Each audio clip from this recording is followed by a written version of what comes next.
Picture this. You're at a networking function trying to connect with someone you've just met. But then you quickly realize that you're just talking at each other, not with each other. It's like two people struggling to connect on a Zoom call where there's just one bar of Wi-Fi and the connection is really weak. And unfortunately, so is the rapport. My name's Vinh Giang. I've coached millions of people to improve their communication skills. And in the next 8 minutes, I'm going to teach you my MML framework, which stands for Match, Mirror, and Lead. That's going to help you spark instant rapport when you meet new people. And it's going to help you build better relationships and help you advance in your career faster. Without learning this crucial relationship building skill, career doors, they're gonna keep remaining shut to you, and you're gonna wonder why it's so hard for you to connect with people on a deeper level. You see, the biggest misconception people have about communication skills is that they think to themselves, oh, to be the best communicator, I have to just be me. There's only one version of me that I should bring to every single situation.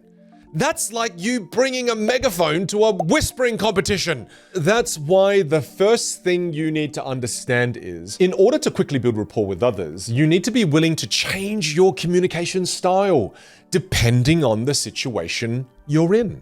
And that does not mean you're being inauthentic. That does not mean you're being fake. That means you are being a dynamic and masterful communicator. When people come to my in-person workshops, for example, that's when I meet my students face to face. A lot of my students are very introverted. When they meet me for the first time, I can be quite full on. So when you come and meet me one-on-one, I'm very aware of this technique. So one of my students comes up to me, they're very shy, very small in terms of the way they use their voice and their body language. And they come up to me, they go, oh, hey, Vin. Hey, Vin, I just wanted to say, thank you so much. Now, imagine they came up to me like that and I came to them and I went, oh my goodness, it's so good to meet you in person. Oh, look at you, look at you. They'll freak out. They'll freak out and probably call the police.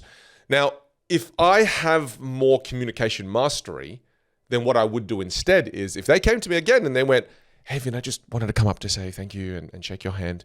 If I came to them and did the same thing, I matched and mirrored their vocal foundations, they are going to feel so much more at ease. Oh, hey, thank you so much. I appreciate you coming up. I know that sometimes I can seem quite scary and over the top, but I just want you to know I'm a normal human being too. I drop my communication style down to match theirs. Often when people hear me say this though, they go, oh, but Vin, what are you saying? If I speak to someone who's being really monotonous and boring, that I should just be monotonous and boring the entire time?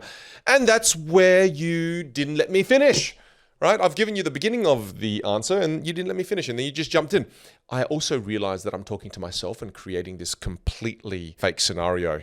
I've just gotten really good at talking to myself. Oh gosh, is that a sign of insanity? Once you match and meet them where they are, first it makes them feel comfortable. You're not over the top, because if you came into the over the top, it's not harmony. In the world of music, harmony is when sounds they blend together easily, effortlessly, in a way that is not jarring, right?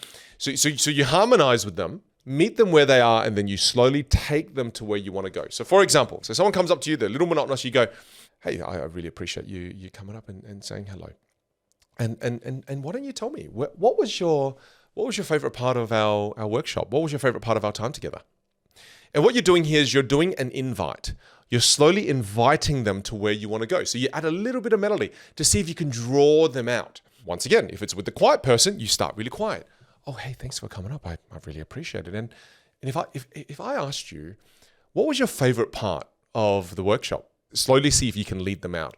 This is because of rapport. When you meet people where they are, you get in rapport with people. Once you're in rapport, they trust you, they like you, you're connected, then they're more likely to follow your lead. Whereas if you just come into that, immediately you're loud, they're soft, it's too jarring. Rapport sometimes doesn't get built. Therefore, no one's leading anybody, and as a result, doesn't work as well. Usually in reality, no one is that monotonous, no one is that quiet. Usually you'll meet somebody who's speaking at a 4 out of 10, and then you meet them around a 4, then you take them to a 5 or a 6. It's not that dramatic, but I do that to really make it clear what we're doing here. And when you're doing this, think about it in a few different ways. The key 4 things that people tend to want in any given communication. The first thing is they want information. So if they want information, generally the ask, when they're asking for information, it can be quite a dead delivery. It's like, do you have the numbers for 2024 financial year? Yes, I do. The numbers are 243,000 413. Give them the information, right? Sometimes people also want connection. And when they want connection, you hear a lot more emotion in their voice. So they might ask, oh my goodness, how have you been? How's life been? How have things been going? They're asking with so much emotion in their voice. And if you just said, yeah, everything's been going good, then there's a disconnect, right?